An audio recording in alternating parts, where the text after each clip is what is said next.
A very good afternoon and welcome to another edition of KTN Business Today.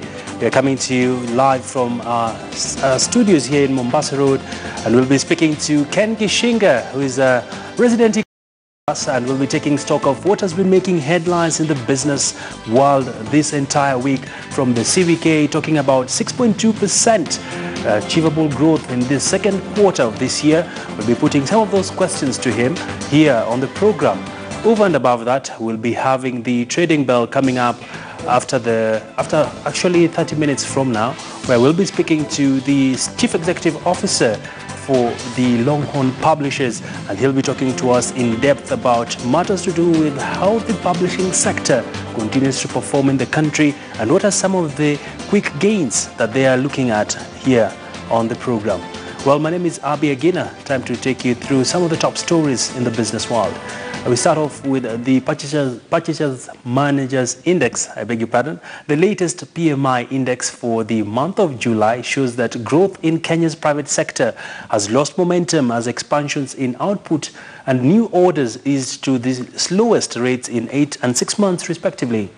Well, according to the Stanbic Purchasers Managers Index, firm faced fastest rise in overall input costs since March, while firms passed on higher cost burdens to clients at a slower pace.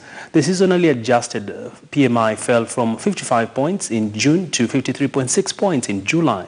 The latest reading signaled the slowest improvement in the health of the sector since January, but was consistent with a marked expansion that was stronger than the long-run trend. Kenyan private sector output rose in July, thereby extending the period of expansion to 8 months. To some more stories, well, the government and the private sector are banking on the ICT sector to position Kenya as a key hub for investments. Speaking at the ICX Forum in Nairobi, ICT Cabinet Secretary Joe Musheru rallied firms to leverage more on technology to enhance customer experiences. Why do we have ICX? It's to improve customer excellence. Why do we think customer excellence needs improvement? Because we think it is a major component in customer decision making. Now, if you take that and you look at what technology has done, for example, our very simple example of M-Pesa, and the fact that the customer experience of M-Pesa has driven financial inclusivity, but has also driven extreme customer loyalty to Safaricom and to M-Pesa. What we are saying here is that technology is the revolution that will drive African customer experience, whether you like it or not. Kenya's healthcare sector is yet to fully formalize, with 8 out of 10 Kenyans not having access to proper medical insurance. Well, according to a survey conducted by pension administrators, more than 80% of the pensioners surveyed expressed concern over the lack of adequate medical insurance to cater for them. Increasingly, of course, this is increasing risk of poor age to the elderly people. It has been increasing the risks that they face in a result of old age. In this year's budget, the government proposed an amendment to the retirement benefits regulation to allow members of pension schemes to utilize a portion of their retirement benefits for post-retirement medical cover. But until its implementation, Kenyans in retirement remain to use up to 25% of their scarce financial resources on the rising medical expenses. Engage in socially responsible training at a mass scale in terms of people planning for their retirement. It is part of dignity, it is part of their independence, and they should be proud of being independent in their own right. And therefore, to me, it is a matter of attitude, it is a matter of the kind of values that we have in this society, that we think you can make gamble with the little that you have so that you make a lot of money at once. Well, indeed, food for thought there on matters health and old age. Well, let's talk coffee now. Coffee bags worth 1.3 million shillings have been recovered by police in Kigumo after Kagiri coffee farmers raised concern over increased theft of coffee. This is said to be an ongoing trend where the management has been put on the spotlight over insecurities surrounding coffee in the region. Coffee is Kenya's fourth leading foreign exchange earner after tourism, tea, horticulture. This explains why a number of traders engage in this business. It is at around 1 a.m. in Kanguya Coffee Factory when an alarm was raised after a 30-man gang stormed the factory and vanished with 26 bags of coffee. Sisi hatuna inambani na hii management. Kwa hiyo miaka 13 wamefanya hii mambo yao ni kutumia nguvu. Hatuna kitu zote wanasikia sisi tukisema tabu yetu ya management. Hawa ndio tu tunaitaka iende kabisa. Hatutaki kwa maana ili kusumbua sisi. Things seems not to have gone as planned by the thieves, but the burden was heavy to the point of them leaving 27 bags of grade 1 coffee in front of the factory. Sisi kama wakulima tumekasirika sana. Sasa hii ni mwaka ya 3 kawa yetu kuendelea kuwa ikiibwa. Lakini waleo kwa bahati ya Mungu kawa yetu ilikuja kuibwa na tukasaidiana na polisi, alafu kawa yetu ikashikwa. Na ile ingine iko hapa kwa gate. The farmers are now accusing the management for conspiring with the thieves. The question they are mainly raising is who else could have tipped the culprits on the factory's special coffee hideout.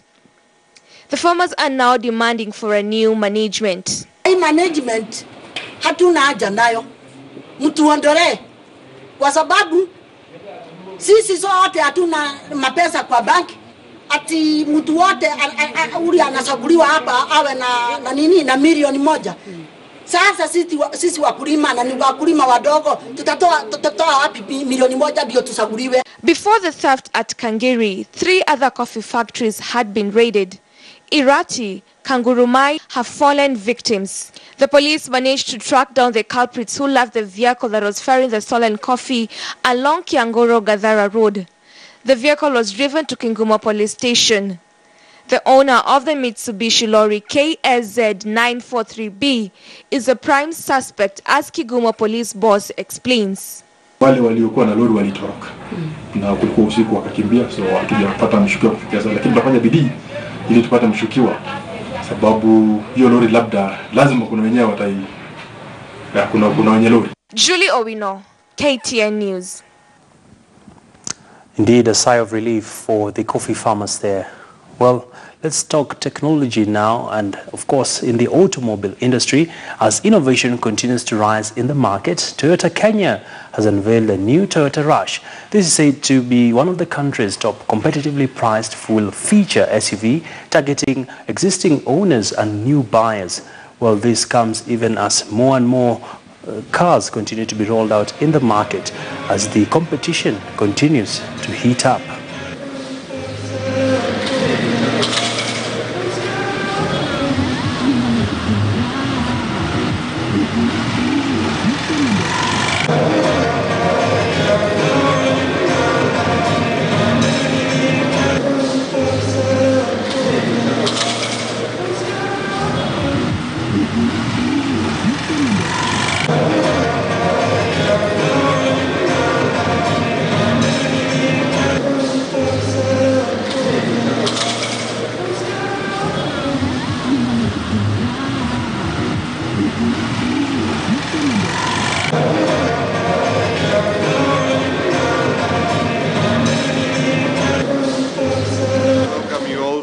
Toyota Kenya, and on behalf of Toyota Kenya's staff present here, welcome as well. Today for us marks another milestone as we launch the new Toyota Rush. It's called the Toyota Rush. The SUV under 1800cc segment as the most versatile SUV model. The all-new Toyota Rush is obviously very competitively priced. Well, the Global Peace Conference came to an end in Uganda, with several leaders pledging to work together to make the region a better place for their citizens. The 3-day strategic high-level summit sought to build consensus on response towards pressing regional and international challenges, guided by a shared vision, principles, aspirations, and an innovative value-based approach to improving the economy, education, security, leadership at all levels of the society. Murimi Mwangi has more. And finally, the 6th annual Global Peace Leadership Conference comes to an end here in Kampala, Uganda, after 2 days of deliberations on peace and even the lack of it in parts of the world, guided by this year's theme of moral and innovative leadership for sustainable peace and development. Congo has never had peace from 1960 up to now. And the UN is always there, the UN. I am confident that the outcome of this conference will contribute in finding sustainable ways of tackling the root causes of some of the peace and development challenges which we are facing. The pastoralists and the animals do not know boundaries. They look for pasture, they look for water. And across this open field, there's a small stone that says you are now entering Kenya. But as the pastoralists graze their cattle, they do not know what that stone says. They only know where the water is and the pasture. And with the function happening here in East Africa, key conflicts in the region were put on the spotlight, notably the fighting in South Sudan as well as the fighting in the Democratic Republic of Congo. But of course, not without the mention of one key event that happened in Kenya, ending months of political acrimony, the March 9th cooperation deal between President Uhuru Kenyatta and opposition leader Raila Odinga, specifically by Devolution Cabinet Secretary Eugene Wamalwa, who was the president's representative here. We reached out to each other because we agree that elections should never herald suffering for the people who voted for us in good faith. After the election season, they look upon us to provide leadership in their pursuit for better prospects in life. Now, the climax of the event was this award ceremony where Uganda President Yoweri Museveni was awarded the Peace Award from the conference this year for his efforts in fostering peace in the region, notably from his efforts in South Sudan as well as Burundi, and of course also for Uganda playing a critical role in terms of hosting refugees from war-torn countries in the neighborhood. We know where we came from, and we should know also where we are going. Don't be disappointed. I know many of you are very disappointed of the messing up in my country, but we are going to surprise you that we can also be a better learners and we may have a better future. As a regional organization and representative of the Secretariat of IGAD, that I will walk the talk by getting in touch with the Global Peace Forum Group and together formulate an action plan. From Kampala, the next stop for the peace ambassadors is in Korea, where the conference will be happening next year. My name is Muremi Mwangi, reporting for KTN News from Kampala, Uganda. Many thanks for that report. Well, the trade week is coming to an end this week, and the push to grow exports is gradually gaining momentum after the government ratified the export promotion strategy, which is expected to see Kenya up her exports. Well, I had an interview with the CEO of the Export Promotion Council, Peter Biwott, on the sidelines of the ongoing trade week. What stood out for me is the launch of the Kenya Export Development and Promotion Strategy, which is a roadmap for Kenya for the next 5 years to take Kenya exports levels to 25% extra from where we are today. We are at about 600 billion Kenya shillings. So we are looking at hitting above 1 trillion so that we can be able to reverse, the surge in the trade deficit, which has been affecting us. And that was very important. And also the fact that all the stakeholders, whether they are in government, private sector, development partners, have owned the document. And they have said, yes, this is what we have worked for together. And we are going to ensure that it is implemented, because one of the key outcomes of this, trade week and exposition is a call for action. Moving out of the boardrooms, moving out of our comfort zones in the offices, and going to the field and ensuring that we work for our country to deliver the Big Four agenda through trade.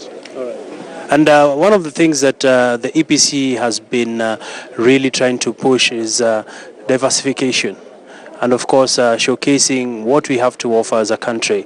And in other quarters, it is believed that they're not feeling these campaigns, and they need to be more targeted for them to be of impact. How true is this, and what is your strategy moving forward? Actually, ever since I came the last 1 year, and with the new Board of Export Promotion Council, we are focusing on our closer reach. And in our strategy, we have said that we want to focus on the African continent. We want to look at enhancing trade with Tanzania, with ESC, with DRC, Congo, and within the Africa Continental Free Trade Area. So with our limited resources, I think we will be able to reach the continent.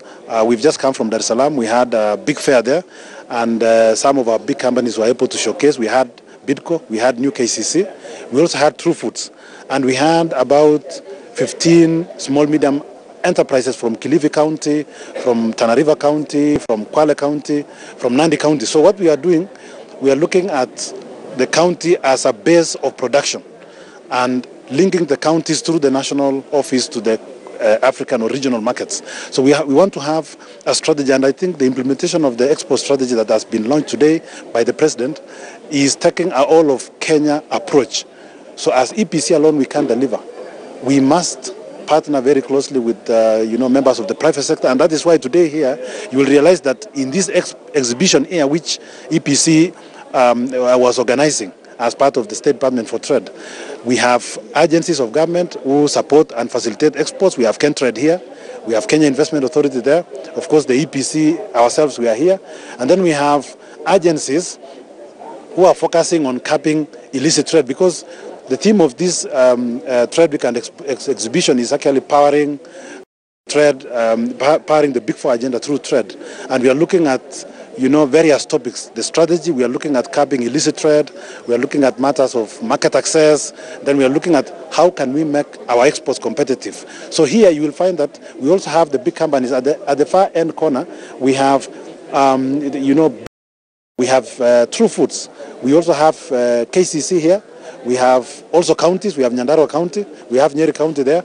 We also have SMEs who are here, development partners, so that we be able to cultivate that all of Kenya approach, so that the limited resources, if they are combined across institutions and across counties, then the question of resource scarcity will be dealt a blow.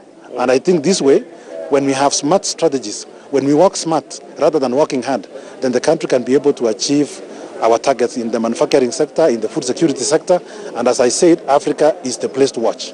Finally, Peter, talk to us about competitiveness, because this is a very pertinent question that we keep glossing over every time. As much as we have a great participation here, competitiveness compared to our other peers in the region has been very wanting. How do we move Kenya to become more competitive in its exports, as well as growing the manufacturing industry, as we wrap up? Thank you very much. I think Kenya, actually the truth of the matter is, Kenya compared to our regional peers, we are doing quite well, but we seek to improve further. In the ease of doing business, as you are aware, Kenya is number 80th, and we seek in the next 5 years to be top 50. We want to look at taxation areas. And if you hear the manufacturers, some of whom spoke today here, they are not talking about even the tax itself. They are talking about the administration part of the tax. One of the qualities of a good tax system is economy. So that's what they're saying. If we can be able to ensure that we continue improving our taxation regime from the national level to county levels, because there's this question of multiplicity and duplication of business regulations and licensing at the county. And you saw the chairman of the Council of Governors was here, the chairman of the Trade Committee of the Council of Governors was here, and they reported that with partnership with the National Treasury, in the next 1 week, 2 weeks, they are going to sit down and look at how they can be able to harmonize some of those challenges. These are some of the areas that we think are a priority in cultivating a competitive manufacturing sector in our country. Right. And I think we are more determined, we are focused. You saw that in today's meeting, everybody did not even have a hurry. They had discussions. There's going to be a lot of sector engagements, and partnership between private sector and government, like for example for the manufacturing sector, the ministry will be chairing and co-chairing with CAM and the private sector. So we want to have that kind of a unified approach in delivering the Big Four agenda for the country.